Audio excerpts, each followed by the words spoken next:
Hello, I'm Simon Whistler. You're watching TopTenzNet, and in the video today we're looking at the top 10 child stars whose lives were not ruined by fame. Considering the scandal, tragedy and failure that typically plague child stars after their careers end, you'd think that any parent would keep their child as far away from a Hollywood studio as possible. Yet, despite the numbers of child actors who end up as drug addicts, alcoholics, criminals, or worst of all, reality show participants, millions of stage mums and dads drag their kids along to audition after audition, hoping their child will become the next Gary Coleman or Lindsey Lohan. This is all while keeping their fingers crossed that they can skip all the numerous betrayals, arrests, or humiliations that seem to plague so many kids who spend time in front of a camera. Maybe those parents are thinking of the precious few child actors whose lives don't turn into tabloid meltdowns and court proceedings. Those few who manage to cheat fate and actually become functioning, successful adults. Here are the top 10 child stars who managed to beat the curse. Let's get started. Number 10. Christian Bale. In 1987, a 13-year-old Christian Bale rocketed to international fame playing the lead role in Steven Spielberg's film Empire of the Sun. Despite his previous acting experiences in commercials and made-for-TV movies, Bale was quite unprepared for the sudden, scary adulation that he received for the role in school and on the streets. Unnerved as his mostly normal childhood disappeared overnight, young Bale made the decision to quit acting for good. He didn't, of course, but that first distaste of fame may have been what allowed Bale to avoid the traps of child stardom. The critical acclaim he received for the role in Empire of the Sun brought offers from all corners of the movie world, offers which Bale and his father-manager carefully chose. Instead of cashing in on his instant fame, Bale Sr. guided his son to interesting roles and kept him far from the temptations and pitfalls of Hollywood.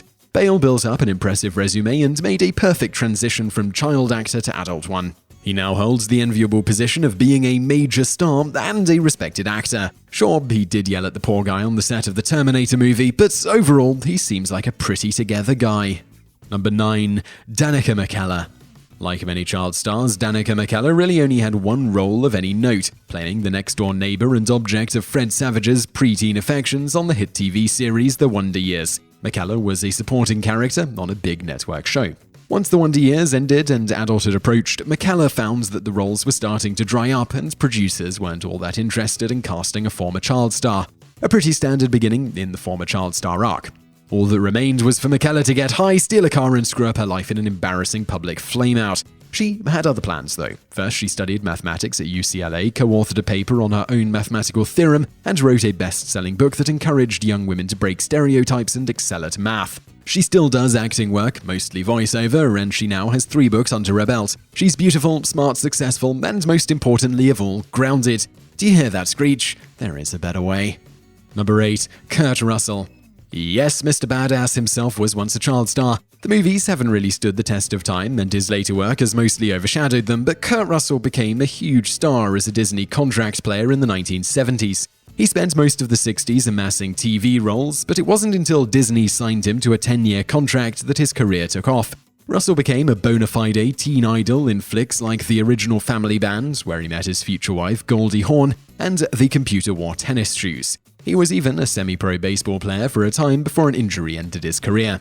After his childhood stardom, Russell continued to act, and despite some failures, he lost out to Harrison Ford for the role of Han Solo. Eventually, he struck up a partnership with director John Carpenter, which began with an Emmy Award-winning turn as the King himself in Elvis, and included iconic anti-hero roles in Escape from New York, The Thing, and Big Trouble in Little China. His career has continued unabated ever since, giving lie to the belief that all child actors have to end up dead, drunk, or ashamed. Number 7. Dakota Fanning. It's maybe a little presumptuous to claim Dakota Fanning has missed the perils and pitfalls of a former child star, but all signs point to a healthy, interesting career for the young woman. Starting out in commercials at the tender age of 5, Fanning quickly rose through the child star ranks, appearing on popular TV series and eventually big-budget movies. Even at her young age, people realized Fanning wasn't just another cute kid. At 7, she was nominated for a Screen Actors Guild Award for her work in I Am Sam. She continued to give amazing performances in all sorts of movies, working in everything from thrillers to voiceover work for cartoons that blew away her co-stars and critics alike. Fanning drew controversy for a 2006 role in Hound Dog in which her character is raped, but consummate professional that she is, she patiently exclaimed that it was a movie, it's not really happening. Comments like that and her decision in 2009 to lay off any more lead roles until she finished high school are evidence enough that no matter how her career goes, Dakota Fanning is one person who isn't going to let fame screw her up. Number 6. Shirley Temple, Black. Shirley Temple may be one of the best examples of a child star who leaves the entertainment industry completely but still has a successful life. In the early 30s, Shirley Temple was not only the biggest child star, but was the biggest star period. With her golden locks, expressive eyes, and cute without being cloying personality, she captivated the nation and the box office. As she grew up, her acting career began to fade as audiences had trouble accepting her as anything but an angelic child. This is the part of the story where drugs, alcohol, and a string of failed marriages to seedy guys called Eddie are supposed to enter the picture. But Shirley Temple was raised too well for that. She married, had a family, and set out upon a new career. She still appeared in some films and on TV, but she turned most of her attention to politics. After a few failed runs for office, she became an ambassador and diplomat. Yes, the little girl who sailed the good ship Lollipop became a government official. She represented the United States' interests at the UN, in Ghana, and finally Czechoslovakia. She also served on the boards of many companies and published a best-selling book about her experiences. Number 5. Seth Green. Outside of Hollywood movies and TV sitcoms, nobody likes a smart-ass kid, unless they grow up to be a smart-ass adult. Take Seth Green. After a successful career as a child actor, including his first role playing a young version of Woody Allen in Radio Days, Green has built a solid, respectable career, playing likable smartasses in geek favorites like Buffy the Vampire Slayer, Family Guy, and his own Robot Chicken. That might just be the secret. Compared to so many other young actors who traffic in the idea that they are tortured artists and that acting is such a hard job, Seth Green seems to genuinely enjoy his life and career. That permanent smirk on his face isn't just because he's a jerk, it's because he realizes just how lucky he is to make a good living playing pretend with his buddies and making people laugh. That or he's a big a-hole. Either way, he successfully avoided the child star trap, and you've got to respect him for that. Number 4. Christina Ricci. One of the main reasons a lot of child stars can't make the transition to adult fame is that cute doesn't age well. A person may be adorable as a child, but take those same features and put them on an adult face and it kinda just looks creepy.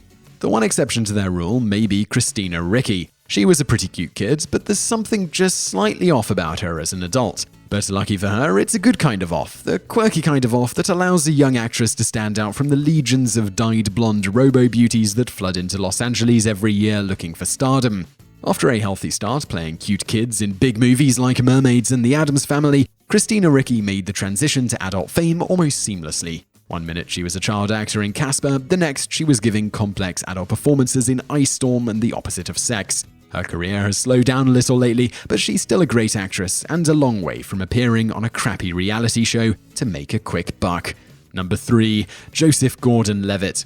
Otherwise known as the only three-named child actor you don't want to punch in the face, Joseph Gordon-Levitt has one other defining feature that has spared him the indignities of the former child star curse. He's a terrific actor. He first came to public attention playing the old alien trapped in a teenager's body on Third Rock from the Sun. If you didn't know his later work, after reading that last sentence, you would be forgiven for assuming Levitt disappeared off the face of the earth once the show was over. And he did, kind of, avoiding the simple path to glory that so many teen actors take. Levitt instead chose difficult roles in dark films. He played a prostitute in Mysterious Skin and a high school gumshoe in Brick. His radical strategy of only appearing in what he called good movies, Levitt built up a critical following and reputation as one of the most interesting up-and-coming actors in Hollywood. His ability to avoid the pitfalls of childhood fame has guaranteed audiences another great actor to watch for years to come. Number 2. Kirsten Dunst. Like Christina Ricci, Kirsten Dunst made transitioning from a child star into an adult star seem like the easiest thing in the world. After a successful career as a child model and actress, Dunst made her breakthrough with a well-received role in Interview with a Vampire opposite Tom Cruise and Brad Pitt. She went on to star in several more hits as a kid and teenager, and eventually landed the plum role of Mary Jane in the Spider-Man films. And just to keep things interesting, she also appeared in several romantic comedies and indie films, as well as starting a fledgling singing career. But this is where Dunst's story gets interesting. She actually battled with mental illness as an adult and actually stopped working and entered a rehab facility to battle depression. Sounds familiar, right? But unlike so many of her former child star colleagues, Dunst got help and resumed her career with barely a hiccup. If only Dana Plato would have done the same. Number 1. Ron Howard. Studying the career of Ron Howard should be a requirement for any kid actor who wants a career that lasts longer than his 19th birthday. For starters, Howard actually came back from being a former child star twice. In 1960, when he was just 6 years old, he was cast as the precocious Opie on The Andy Griffith Show. Once that ended, he bounced around and turned in a few TV roles here and there, but it wasn't until 1973, when he starred in American Graffiti and Happy Days, that he was a star again. This time, Howard wasn't prepared to let anyone but himself decide the future of his career. He left Happy Days at the height of its popularity and began a quest to become a director. Trading on his fame, he made a deal with B-movie producer Robert Corman to star in one of his movies, but only if he could direct another one himself. He did, and parlayed the experience into gigs directing TV and lower-budget movies. The rest is history. Howard has directed major hits, critically acclaimed dramas, and has an Academy Award. Now that's how you have a career, kids. So I really hope you found that video interesting. I was really surprised at some of the people who were successful as child actors before becoming adult actors. Over there on the right, a couple of other videos you'll probably enjoy if you enjoyed this one. The top 10 famous people who died in car accidents, and below that the top 10 actors who dropped out of school. So check those out. And if you did like this video, do give it a like, and don't forget to subscribe to our channel for other videos just like this, and thank you for watching.